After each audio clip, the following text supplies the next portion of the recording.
At my granddaughter's wedding, I heard strangers whisper, "That's the absent grandma."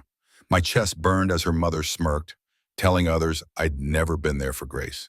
They didn't know sold my house, worked 3 jobs, and paid every cent of her medical school. I stayed silent that night. But months later in a hospital room, the truth exploded. I'm glad you're here. Follow my story until the end and comment the city you're watching from so I can see how far my story has reached. I sat quietly in the far corner of the grand ballroom, my hands trembling as I adjusted the simple strand of pearls resting against the hollow of my throat. Crystal chandeliers spilled light across the marble floor, casting a golden haze over the swirl of gowns and tuxedos. The celebration was in full swing. My granddaughter Grace had just married into the Harrington family. Old money, old name, the kind of dynasty that measured worth in lineage and legacy. The laughter, the clinking of champagne glasses, the crescendo of a live orchestra, all of it should have filled me with joy. Instead, it pressed heavily against my chest. The navy blue dress I had chosen so carefully for this day suddenly felt inadequate among the shimmering silks and tailored couture. My shoes pinched, my heart ached, and my presence seemed like a shadow no one wanted to acknowledge. A whisper floated from a nearby table, sharp enough to cut. "Who is that woman sitting alone?" Another voice replied with cool indifference. "That's Margaret Collins, Grace's grandmother. People call her the absent grandma." The words slid under my skin like shards of glass. The absent grandma. For years I had learned to mask my pain with composure. But tonight those 3 syllables tore something raw inside me. They didn't know. They couldn't possibly know. If they had, perhaps they would have seen not absence, but sacrifice. Grace twirled across the dance floor, her white gown flaring like a cloud around her as Daniel Harrington spun her in his arms. She looked radiant, her laughter bright, her dimple flashing just as her father's once had. Ethan, my son, had been gone for 15 years now, claimed by a car accident that shattered everything I knew of life. I had stood over his coffin with nothing left except a promise, whispered through a throat too raw with grief. "I will watch over Grace. I will not fail you." But Rachel, his widow, had made it clear there was only one way I could keep that promise. She had taken Grace to Connecticut, to the safety and polish of her parents' social circle, and she had asked me to stay back. "Financial support, yes," Rachel had said, her voice crisp, steady, almost businesslike. "But distance is best for Grace." So I had sold the only home I'd ever owned, the one where Ethan's growth marks were still penciled on the kitchen wall. I had emptied my retirement fund, swallowed my pride, and taken night shifts at the grocery store long after arthritis stiffened my hands. Each tuition bill, each medical textbook, each apartment rent, paid for with my silence, paid for with my absence. Grace's dream of becoming a doctor had been built on the bones of my sacrifice, though she would never know. A waiter approached with a glass of champagne. "Would you like a drink, Mrs. Collins?" "No, thank you," I whispered. No amount of champagne could dull the ache clawing inside me. "Grandma Margaret," the voice startled me. I looked up to find Grace herself standing before me, her gown shimmering, her smile practiced, but hesitant. She rarely called me Grandma anymore. My throat tightened. "Grace," I said softly, steadying my voice against the storm raging inside. "You look breathtaking, sweetheart." She shifted, glancing over her shoulder. Rachel stood across the room, her lips pressed into a thin, disapproving line, her eyes sharp as razors. Grace turned back, her tone suddenly formal, distant. "Thank you for coming, and for the gift." The gift, a modest check that had cost me months of saving, yet it seemed so small compared to what I had already given, what I had hidden. I forced a smile. "I wouldn't have missed it," I said, and I meant it, every word. Grace nodded, already drifting back toward her new family orbit, toward Daniel and the glittering Harringtons, who welcomed her as one of their own. As she disappeared into the light, I caught Rachel's whisper, carried across the space. "Don't worry about her. She was never there when it mattered anyway." My hands clenched around the edge of the linen tablecloth, knuckles white with suppressed fury. Never there when it mattered. They didn't see the hours I spent standing on aching legs, scanning groceries until my eyes blurred. They didn't see me sorting coins at the kitchen table to make sure Grace's tuition was covered on time. They didn't know about the nights I came home so exhausted I could only collapse onto the bed without dinner, praying my body would keep carrying me just one more year, one more bill, one more promise kept. And all the while I stayed silent. I kept to the terms. I let Grace believe her education came from scholarships, from her mother's new husband, from luck and connections. Anything but the truth, because that had been Rachel's condition, and I had clung to it, believing some presence, even invisible, was better than none. As the orchestra swelled and the crowd erupted into applause for the bride and groom, I sat alone in my corner, the title they had given me echoing mercilessly in my ears. The absent grandma. They thought it meant neglect. They thought it meant indifference. But it had meant sacrifice, quiet and unrelenting, carved into my very bones. I watched Grace dance, her face radiant under the chandeliers, her future unrolling before her like a golden carpet. And I wondered, not for the first time, whether my silence had been worth the cost. Morning light seeped weakly through the blinds, painting pale stripes across the cramped walls of my apartment. I woke with swollen eyes and a heaviness in my chest that no pill in the plastic organizer by my bedside could touch. The clock read 5:30 a.m. Old habits never die, not when you've spent years dragging yourself to early shifts, no matter how your bones protested. I slipped into my slippers, their soles worn thin, and shuffled toward the kitchen. The linoleum floor curled at the edges, the kettle hissed, and soon the bitter scent of coffee filled the air. 15 years. That number ran through my mind as I stirred a single spoonful of sugar into my chipped mug. 15 years of sacrifice. 15 years of silence. 15 years of being branded absent while I had given everything. The memory of Ethan's funeral slammed into me like it had happened yesterday. Black umbrellas crowded the cemetery, rain drenching the grass. My son's coffin had been lowered into the earth, and I stood numb, my hands trembling as Rachel approached. Her dress had been flawless, her lipstick unblemished, her voice calm, as though she hadn't just buried her husband hours before. "Margaret," she had said, steady as stone, "we need to discuss Grace's future." My heart had leapt at the thought. Finally, something to hold on to. Of course, whatever she needs. Her gaze never softened. "My parents want us to move closer to them in Connecticut. They have connections, social standing, opportunities Grace wouldn't have here." "This is her home," I whispered, my voice small, desperate. "Her friends are here. Her school. I'm here." Rachel's expression tightened, her words slicing as cleanly as any blade. "Ethan is gone. I need to think about what's best for Grace now." Best for Grace. That had been the phrase she wielded like a weapon. Best, according to Rachel, meant distance. Best meant erasing the neighborhood where Ethan had grown up. Best meant erasing me. The kettle beeped, snapping me back to the present. I poured steaming liquid into my mug, its surface cracked from years of use. On its faded side were the words, "Happy Mother's Day, a gift from Ethan 2 decades ago." I wrapped my hands around it, letting the heat seep into my arthritic fingers. My gaze drifted to the refrigerator, plastered with photos I had received in the mail. Grace's school portraits, stiff and formal. Graduation photos where her smile shone bright, though the moments had passed before I even saw them. Never an invitation, always an afterthought. Still, I framed them, hung them proudly, clung to them as proof that I was part of her life, however invisible. I remembered the day she called, her voice bubbling with excitement. "Grandma, I got into medical school."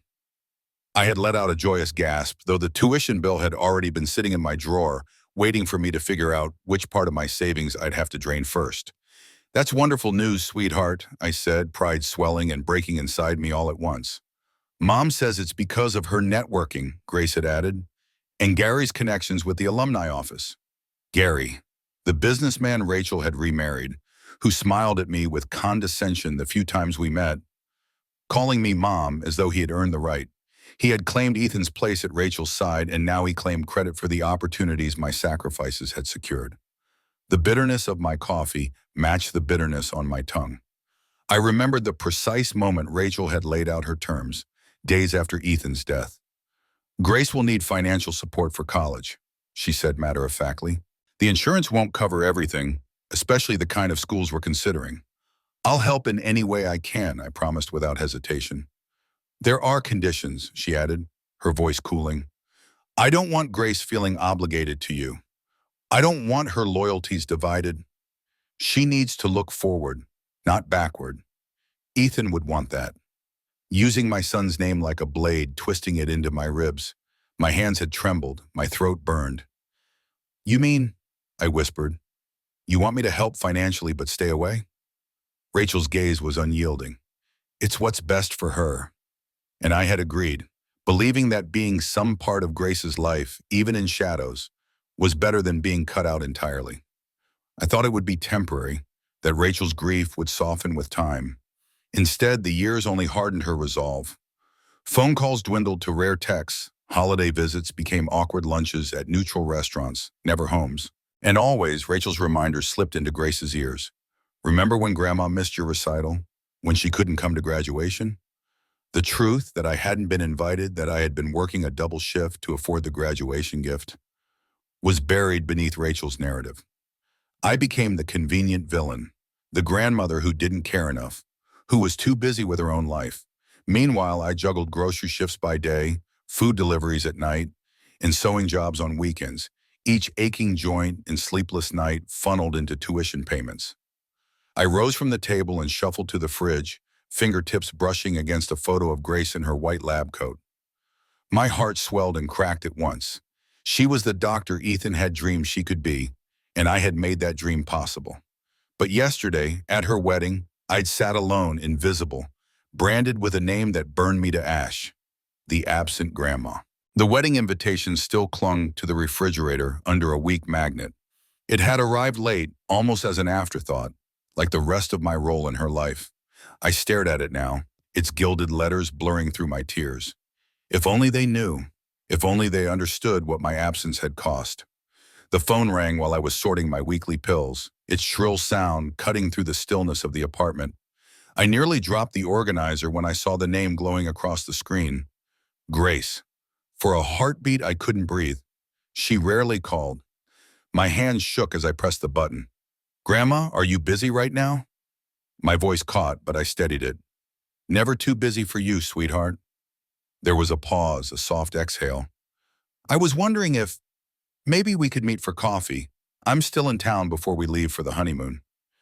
Half an hour later, I was sitting in an upscale cafe near her hotel, my palms damp against the cheap cotton of my blouse. The air smelled of espresso and baked croissants, warm and expensive. I smoothed my shirt again and again, my nerves sparking like static. Then the door opened, and she walked in. Heads turned. Grace carried herself with the grace of her mother and the height of her father, dressed in a chic outfit that likely cost more than my month's rent. She bent to kiss my cheek, the faint scent of lilies clinging to her hair. This is a surprise, I said, my smile genuine despite the thunder rolling inside me. I thought you'd be buried in wedding gifts and thank you notes.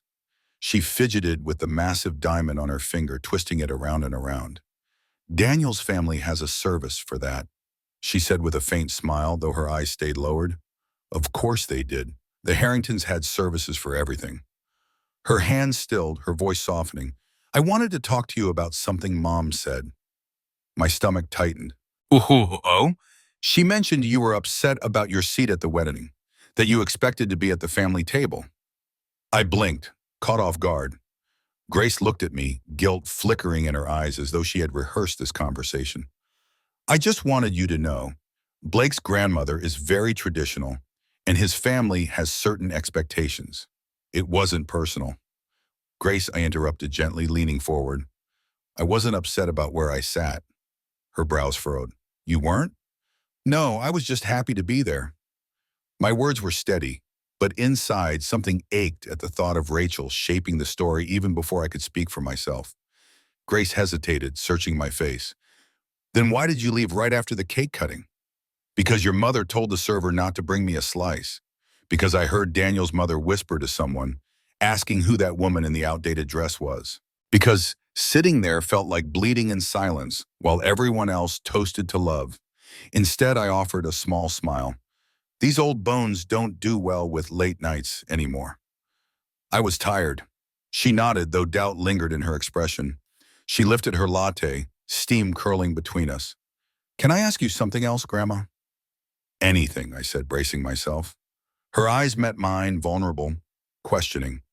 Why weren't you around more when I was growing up? The words landed like a blade in my chest. 15 years I had dreaded this question, and now it hung in the air between us. I tightened my grip on the coffee mug until the heat burned my palms. What did your mother tell you? I asked carefully. Grace's voice lowered, almost apologetic. She said you had your own life, that after Dad died, it was too painful for you to be around me, that you loved me, but you couldn't handle being too involved. Each word was a twist of the knife, a narrative Rachel had crafted so carefully it had become Grace's truth. My throat thickened. I see, I murmured. Her gaze sharpened, tinged with hurt. Was it true? Did it hurt too much because I reminded you of Dad? I looked at her, so much of Ethan in the slope of her jaw, the flecks of gold in her eyes.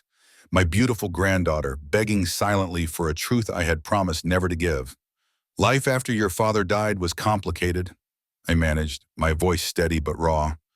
There were many factors that shaped how often we saw each other. Like what? She pressed, her tone carrying both challenge and plea. I drew in a slow breath, the weight of my secret pressing against my ribs. Do you remember who paid for your medical school? She blinked, startled by the shift. Mom and Gary, and I had scholarships. Why? Before I could say more, her phone buzzed on the table. She glanced down. It's Daniel. We're having dinner with his parents soon. The moment slipped, like sand through my fingers. I wanted to reach across the table, grab her hands, and pour out everything. Everything. The house I sold, the nights I worked through pain, the silent promise Rachel had forced me to keep. I wanted to say, you were never a burden. I was there in every way I could be. Instead, I forced a smile. It's nothing, don't keep Daniel waiting. She studied me, uncertainty flickering in her eyes. Are you sure? You seemed like you wanted to say something important. I just wanted you to know I'm proud of you, I said softly, the truth wrapped in silence, and that I've always loved you, even when I couldn't be there. Relief softened her features. Thanks, Grandma. She rose, graceful and radiant, gathering her designer purse. I'll call when we're back from Bora Bora. I nodded, knowing she likely wouldn't. As I watched her walk away, I felt the sting of another silence sealing itself around us. 15 years of swallowed words, and now one more moment lost. Some secrets, once agreed to, grow so heavy they become impossible to release.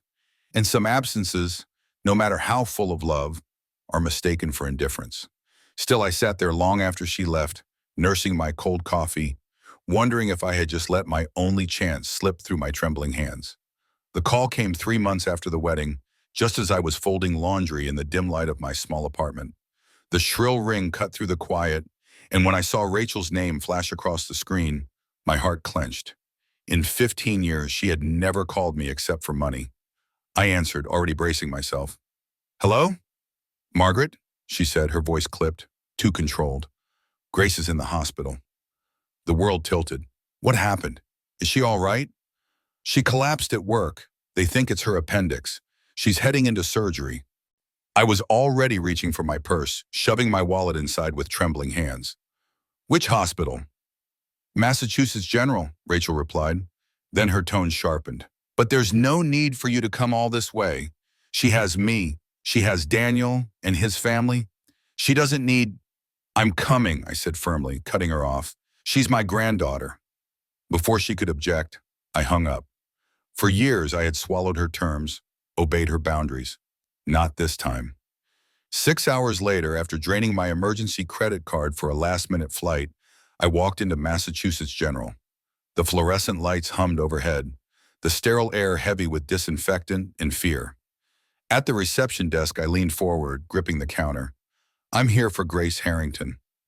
The receptionist's eyes flicked over my rumpled clothes and travel-worn face. Family only. I'm her grandmother, I said, the words burning my throat. They felt both true and false. True by blood, false by circumstance. Mrs. Collins? A deep voice broke the tension. I turned and saw Daniel, his suit still perfect, though his face carried exhaustion. A relief flickered in his eyes when he spotted me. "I'm glad you're here. She's out of surgery. They caught it before it ruptured." Tears stung my eyes as I reached for his hand. "Thank God." "Come," he said softly. "I'll take you to her room." As we walked the bright corridors, he explained that Rachel had stepped out for coffee, and his parents were on their way from Connecticut. "We were lucky," he admitted, guilt shadowing his face. "I've been traveling so much for work, but I was home when she collapsed." We reached a private room and I froze in the doorway. Grace lay pale against the white sheets, her face fragile, her chest rising and falling with shallow breaths. My heart clenched. For a moment, she looked like the little girl I used to rock to sleep before everything changed. "The doctor says she'll recover quickly," Daniel murmured, his phone buzzing in his hand. "Excuse me, I need to take this." He slipped into the hall, leaving me alone. I stepped closer, my throat thick. My hands shook as I brushed her hair from her forehead and whispered, "I'm here, sweetheart. I'm here." "What are you doing here?" The voice was cold, sharp. I turned to see Rachel in the doorway, a coffee cup in hand. Her eyes narrowed, her lips curved in displeasure. "I told you I was coming," I said, forcing calm into my voice. "And I told you it wasn't necessary."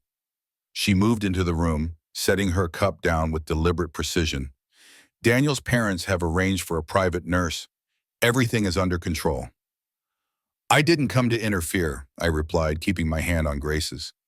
"I came to see her." Rachel's eyes hardened. "After all these years of minimal contact, you suddenly rush here as though you matter? It feels theatrical, Margaret." The unfairness struck deep. "She's my only grandchild," I said quietly. "My son's daughter." "Yes, and you've always been quick to claim that connection when it suits you." Her tone dripped with disdain. "But where were you when—" "Don't." My voice came out sharper than I intended, years of swallowed words finally pushing past my lips. "Don't rewrite history. Not today." Before she could respond, a soft moan rose from the bed. Grace's eyelids fluttered, her gaze blurry until it landed on me. "Grandma," she whispered, her voice weak but filled with surprise. "What are you doing here?" I bent closer, my heart cracking wide open. "I came to see you, sweetheart. How are you feeling?" "Like someone cut me open," she managed, trying for humor. "But they said it went well." Rachel slid quickly to the other side of the bed, edging me away with practiced subtlety. "Blake's parents are bringing in a specialist from New York, the best in the field." Grace nodded faintly, then turned her gaze back to me. "How did you know I was here? And how did you get here so fast?" "Your mother called me," I explained softly. "I got on the first flight I could find." Her eyes widened slightly. "You flew all the way from Arizona? But that must have cost—" "It doesn't matter," I interrupted gently. "What matters is that you're safe." Before she could speak again, the door opened. Daniel returned, followed by a nurse who began checking Grace's vitals. I stepped back, moving toward a small table where her belongings rested in a hospital bag. That's when I noticed it. A folder peeking out, stamped with the University of Pennsylvania's crest. I pulled it slightly, curiosity pricking at me. A tuition receipt slipped into view. My breath caught when I saw my own name listed as the payee. My heart pounded. Why does she have this? She wasn't supposed to know.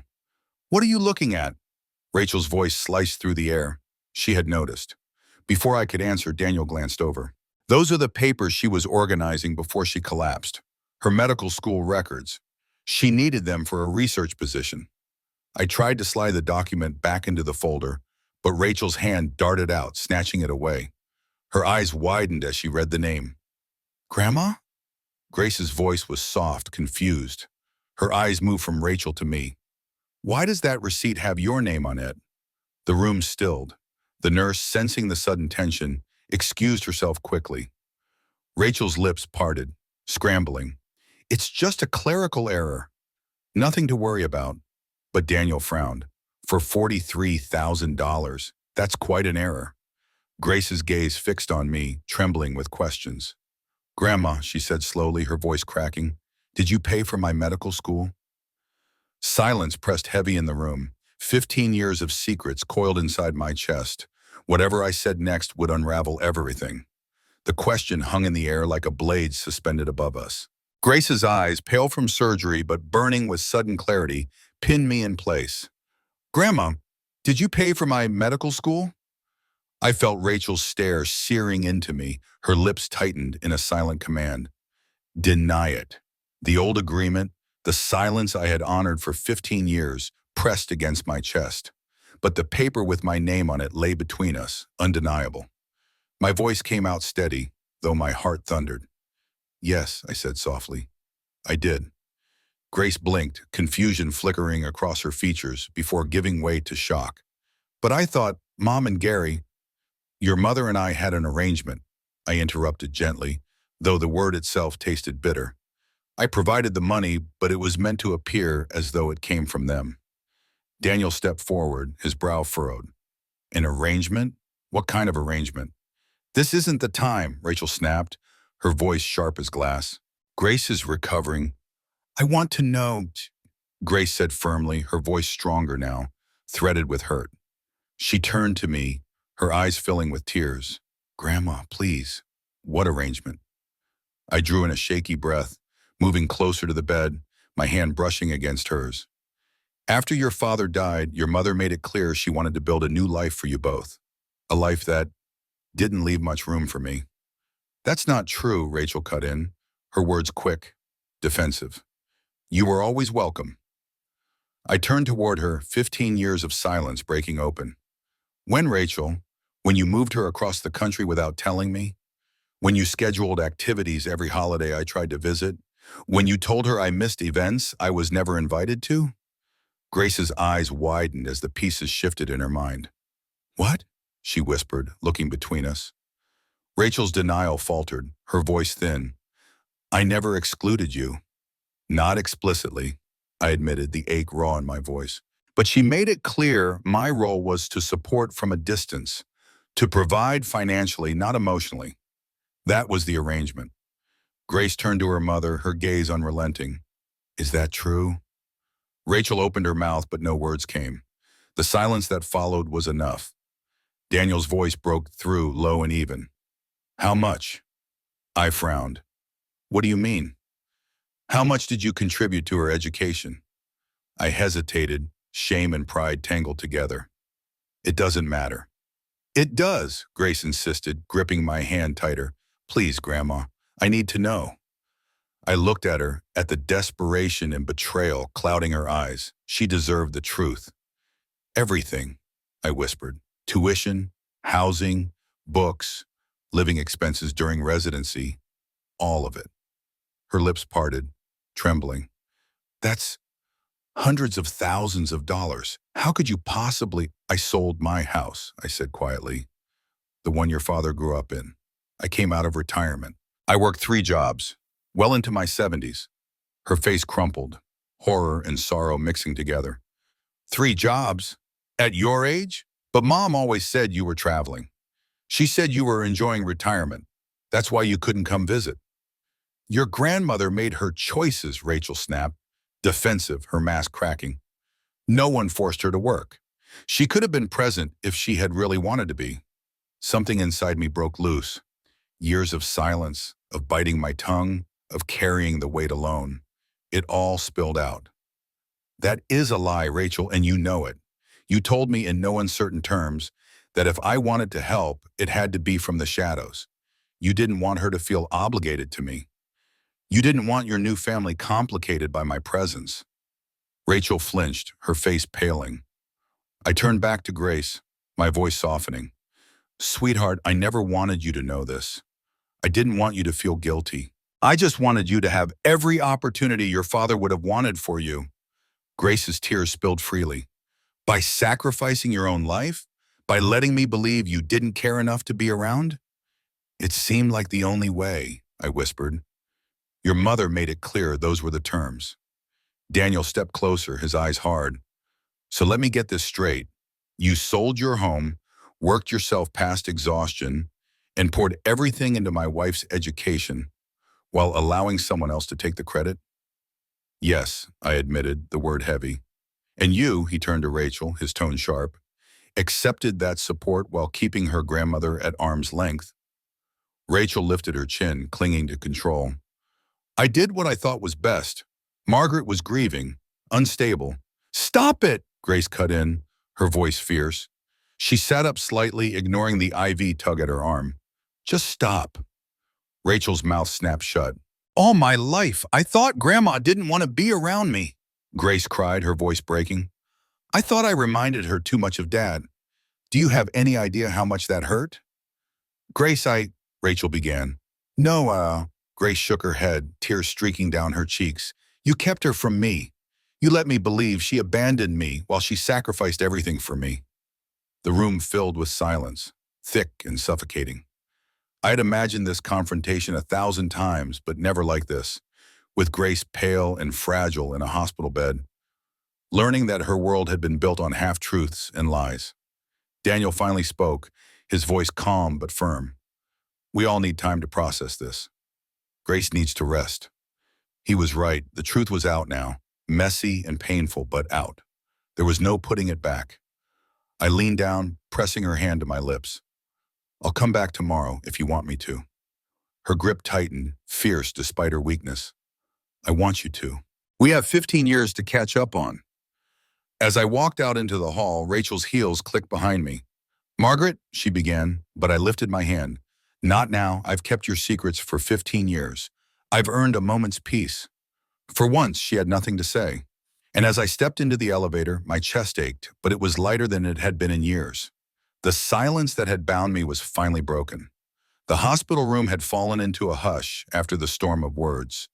But the echoes of that confrontation lingered like smoke. My chest was heavy as I stepped back into the sterile corridor. Though for the first time in years, I felt a strange release. The truth, long chained and hidden, had finally been spoken. The next morning I returned, unsure of what I would find. My hands trembled around the bouquet of white lilies I carried, the same flowers Ethan had once brought home to Rachel after arguments, peace offerings from a man who hated discord. I feared Grace might look at me differently now, that behind her eyes, gratitude and betrayal would wrestle until she could no longer bear my presence. But when I entered, she smiled. It was small, fragile, but it was real. Grandma, she whispered, her voice still weak from surgery. I'm glad you came back. Tears stung my eyes as I set the flowers on the table. I wasn't sure if you'd want to see me. Her hand, pale against the sheets, reached for mine. Of course I do. We've lost too much time already. I sank into the chair beside her bed, my heart swelling and aching at once. 15 years.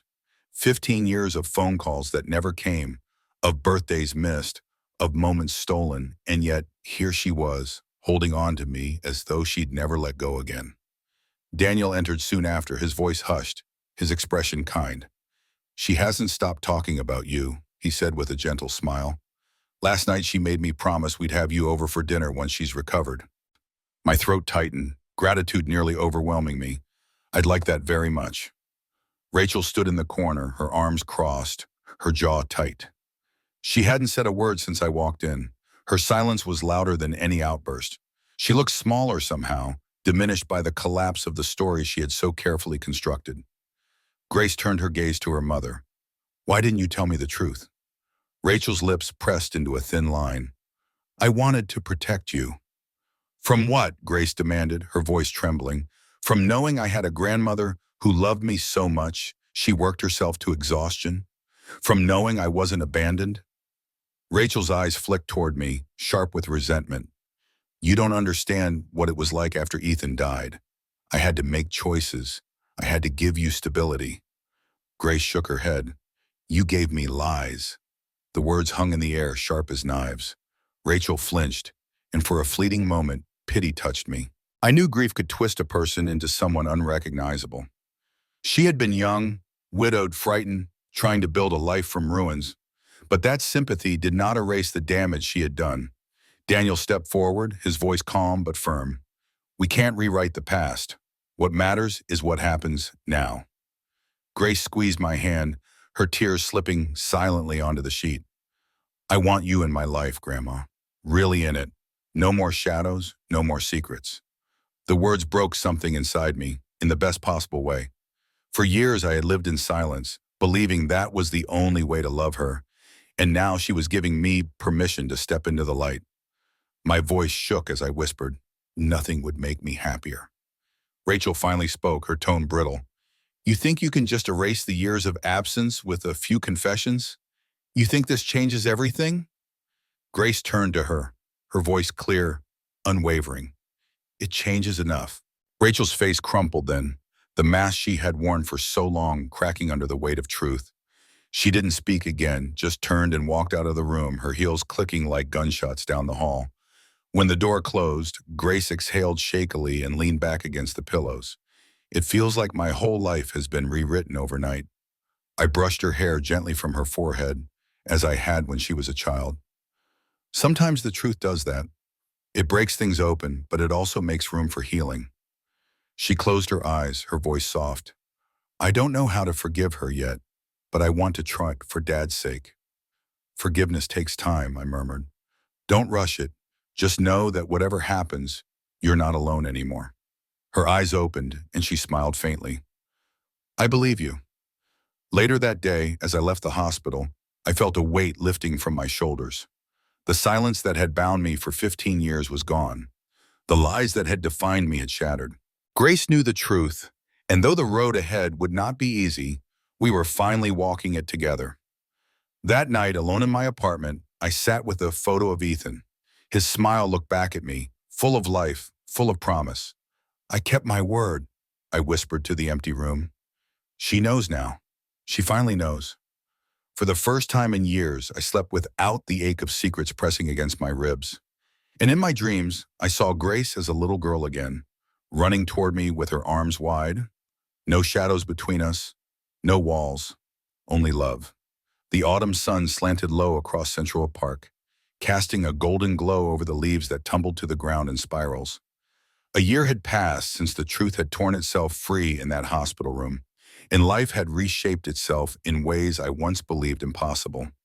I sat on a worn bench, my hands folded in my lap, waiting. From across the lawn, I saw them. Grace waved, her smile unguarded now, the kind of smile she no longer hid from me. Beside her, Daniel balanced a tray of coffee cups, his easy stride carrying the confidence of a man who knew he belonged. Between them, tottering on unsteady legs, was little Caroline, my great-granddaughter, her cheeks flushed pink from the crisp air. "Look who's walking today," Grace called out, pride shimmering in her voice. Caroline stumbled, then plopped onto the grass with a soft thud. She looked up, wide-eyed, before breaking into a giggle that rang brighter than any music. When Grace lifted her again, the baby reached for me with chubby arms. My heart trembled as I gathered her into my embrace, breathing in that sweet baby scent. "Hello, my precious girl," I whispered against her soft cheek. She cooed, grabbing a strand of my hair in her tiny fist. Daniel handed me a cup of coffee, his smile kind. "She's been asking for you all morning, though it sounds more like Gamma right now." Laughter bubbled between us, warm and easy. Once I had been the outsider looking in on celebrations I had paid for but never attended. Now I was here, present, woven into the fabric of their daily lives. Grace settled beside me on the bench, her eyes glowing. "How was the foundation conference?" she asked eagerly. "Incredible," she answered herself before I could respond, her words tumbling over each other. "You should have seen the scholarship recipients, Grandma. 11 new doctors, all committed to working in underserved communities. They spoke about what this opportunity means for their futures. They're going to change lives." Pride swelled inside me, almost too big to hold. The Collins Foundation, born from Grace and Daniel's determination to honor the sacrifices I had made, had grown beyond anything I could have imagined. What began as a revelation in a hospital room had become a beacon for others, offering not just tuition, but hope. Daniel leaned back, watching Grace with admiration. "She gave the keynote speech," he said, "had the entire room on their feet by the end." Grace flushed, brushing it off with a wave of her hand. "It wasn't me, it was Dad's story, your story." Her gaze shifted to me, soft and unyielding. "I told them about you, about the years you worked in silence, so I could stand where I do today." Tears blurred my vision. "Sweetheart, I never did it for recognition." "I know," she whispered, "but it deserves to be known. Love like yours shouldn't be hidden. Carolyn wriggled in my lap, reaching for a crimson leaf that had drifted onto my knee. Her tiny fingers clutched it with fierce concentration, as though it were treasure. I kissed the crown of her head, overwhelmed by the miracle of this moment. Once I had been the absent grandma, a title spoken like a curse. Now here I was, the center of my great-granddaughter's world, her laughter ringing in my ears. Grace reached for my hand, squeezing it tightly. We can never give you back those years we lost, but we can give you the future. Weekly dinners, Sunday walks, birthdays, Christmas mornings. You're part of it all now. The words, simple as they were, carried more weight than any gift. For so long, I had lived on the outside, banished by lies. Now I was being invited inside, not as a shadow, but as family. Across the park, the Harrington name still carried wealth and influence, but Grace and Daniel had carved out something greater: truth, connection, and the kind of love that could weather even the harshest storms. I thought of Rachel then, of her absence. She called occasionally, her voice clipped, her words carefully chosen. I bore her no hatred anymore. She had loved Ethan once, and she had given me grace. That counted for something, even if her choices had carved 15 years of silence between us. Grace's voice pulled me back. The board wants to honor you at the spring gala. They want you to tell your story. I shook my head. I'm no public speaker. Besides, it's your foundation now. Inspired by you, Grace said firmly, those students should know the truth that one woman's sacrifice can ripple outward and change countless lives. Daniel's hand rested lightly on her shoulder, pride shining in his eyes. Caroline squealed then, dropping the leaf and lunging toward Daniel's coffee cup, nearly toppling from my lap. He caught her just in time, and laughter erupted between us. As the sun dipped lower, painting the sky in hues of amber, we strolled together, Daniel pushing the stroller, Grace linking her arm through mine, Caroline babbling happily. Each step felt like a miracle, every laugh a balm over years of silence. I had been absent, yes, but not by choice, not by neglect. And now, in the autumn of my life, I was finally present. So if you've ever been told that love unspoken means love unfelt, don't believe it. Sometimes the deepest devotion is carried quietly, waiting for the day it can finally be seen. If this story has touched you, stay with me. Share it, carry it forward. Let others know that sacrifice never goes unnoticed forever. And if you believe in the power of truth and love to heal what was once broken, don't forget to like, share, and subscribe, because this journey is far from over. The weeks after Grace's recovery unfolded like a slow unraveling for Rachel. I could see it each time she appeared, her posture rigid, her voice brittle, her eyes darting for control she no longer held. For years, she had written the narrative, shaping every detail of who I was allowed to be in Grace's life. But truth, once spoken, cannot be unsaid. At family dinners in Grace and Daniel's brownstone, Rachel often arrived late. She would sweep in, polished and poised, her smile brittle enough to shatter if touched. Caroline would babble happily from her high chair, reaching for me, and Rachel's gaze would flicker, sharp with envy. The first time the baby cried for Gamma instead of her, she excused herself to the bathroom, returning with red-rimmed eyes and a smile stretched too thin. Grace noticed. She always noticed now. Once upon a time, she had swallowed her mother's stories whole, never questioning. But since that day in the hospital, her gaze had sharpened, her questions relentless. The foundation of lies had cracked, and she refused to let them be rebuilt. Mom, I overheard her one evening after dinner, voices carrying from the kitchen while I rocked Caroline to sleep in the living room. Why can't you just admit what you did? Why can't you accept that Grandma is part of my life now? Rachel's voice trembled, rare and raw. Because if I admit it, then I lose you. You lost me years ago, Grace replied softly, her words a quiet blade. You just didn't realize it until now. I pressed my cheek to Carolyn's soft hair, torn between sorrow and relief. I had dreamed for so long of hearing Grace defend me, but I hadn't imagined the cost it would exact on her relationship with her mother.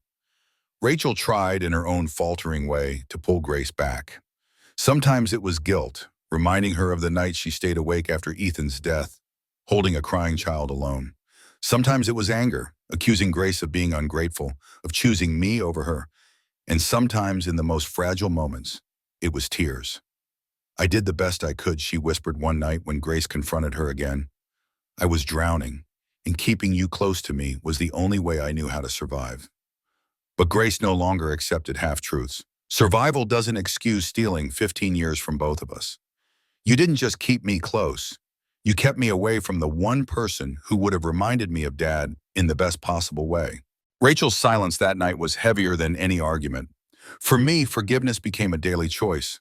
Some mornings, anger surged hot in my chest, the memory of all those lonely birthdays, of the aching years of work that had carved grooves into my body. But more often, I felt something quieter, pity. Rachel had lived those years building walls, clutching control so tightly that it slipped through her fingers. She had tried to shape Grace's world, but in doing so, she had shrunk her own. Grace began to distance herself.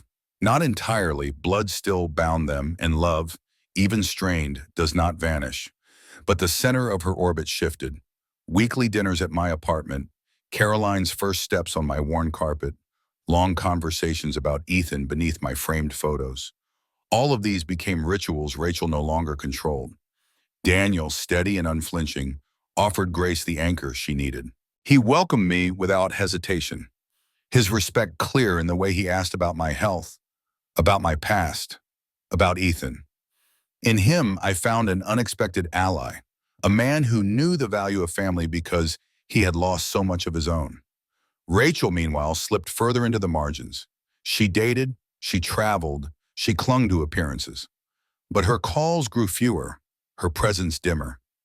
The grip she had once held on Grace loosened with every passing month. One afternoon, as autumn winds rattled the windows of my apartment, Grace confided in me. I don't hate her, Grandma. I just don't know how to let her back in. Every time I hear her voice, I remember the years she stole from us. I cupped her hand in mine, the same hand I had once held when she was small. Forgiveness doesn't mean forgetting, sweetheart. It doesn't mean pretending it didn't happen. It means choosing not to let the pain chain you forever. Her eyes glistened, her father's strength shining through them. Do you forgive her? I thought of Rachel's sharp words, her lies, her endless attempts to erase me. I thought of her sitting at Ethan's funeral, her back impossibly straight, her resolve already forming. And then I thought of her as a young widow, broken, clutching her child as the world collapsed. Yes, I said at last, not because she deserves it, but because I don't want bitterness to own me anymore. Grace leaned into me, her head resting on my shoulder. Caroline played at our feet, stacking blocks with squeals of triumph. For the first time in decades, my family was whole. Not perfect, not without scars, but whole. Rachel's decline was not dramatic. It was not a fall into ruin, but a slow fading from the center to the edges. She had spent so long holding the story in her hands that when it slipped away, she had nothing left to grasp. And me? For the first time in years, I had everything I had ever wanted. Not money, not recognition, not even forgiveness. I had presence. I had my granddaughter, my great-granddaughter, my son's legacy alive in every smile, every laugh, every quiet evening together. And that, I realized, was enough. The air in Central Park carried the sharp bite of autumn, crisp and clean, filled with the rustle of leaves scattering across the paths. I sat on a familiar bench, my scarf pulled tight around my neck, waiting for the sound of footsteps I now recognized as easily as my own breath. Life had shifted so completely in a year that sometimes I caught myself marveling, wondering if it was all some fragile dream. Then I saw them. Grace, her hair loose and catching the sunlight, waved as she pushed Caroline's stroller across the lawn. Daniel walked beside her, carrying a paper bag from the bakery down the street. They were a picture of ordinary happiness, but to me, it felt like a miracle. Caroline spotted me first. Her tiny hand slapped against the stroller tray, and she squealed, "Gamma!" The word burst from her lips like a blessing, and tears pricked my eyes as she wriggled to get free. Grace lifted her out and set her on the grass. Wobbly steps carried her toward me, arms stretched wide, her laughter echoing through the park. I bent low, gathering her into my arms, holding her close as her giggles warmed the hollows of my heart. "Hello, my darling girl," I whispered, pressing my lips to her hair. She smelled of milk and sunshine, of beginnings I once feared I would never live to see. Grace settled beside me, her face glowing with pride. "She's been practicing just for you," she teased. Daniel handed me a warm cup of coffee. "She insists on showing off whenever you're around." I smiled, my heart so full it ached. That makes two of us. We sat there together watching Caroline toddle back and forth, shrieking with delight at each triumphant step. For so many years I had been an outsider, banished to the shadows by silence and lies. Now here I was, rooted, present, surrounded by laughter and love. Grace touched my hand gently.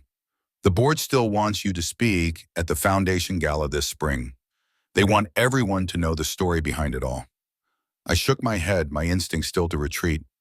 I wouldn't know what to say. Public speaking isn't for me. "It's not about speeches," she said softly. "It's about truth. It's about showing people that love can be sacrifice, and sacrifice can be love. That's what you taught me." I studied her face. So much Ethan in her eyes, but stronger now, steadier, anchored by her own convictions. Pride swelled in my chest, fierce and uncontainable. "I never saw it as sacrifice," I murmured. "Everything I did was because I loved you, because you were worth it." Her eyes glistened. "I know that now. I wish I had known it sooner, but I know it now." Carolyn toddled toward us again, clutching a leaf as though it were treasure. She plopped into my lap, holding it up for me to admire.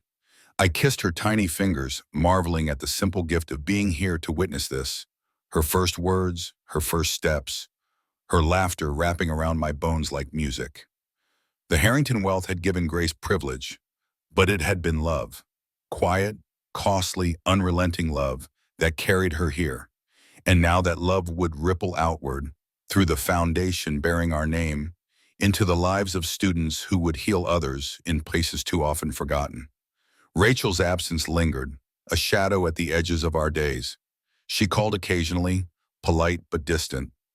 I bore her no hatred anymore. Bitterness had no place in the life I now lived. She had her choices, and I had mine. Grace no longer let her define the narrative. That power had been reclaimed. As the afternoon waned, we walked together through the park.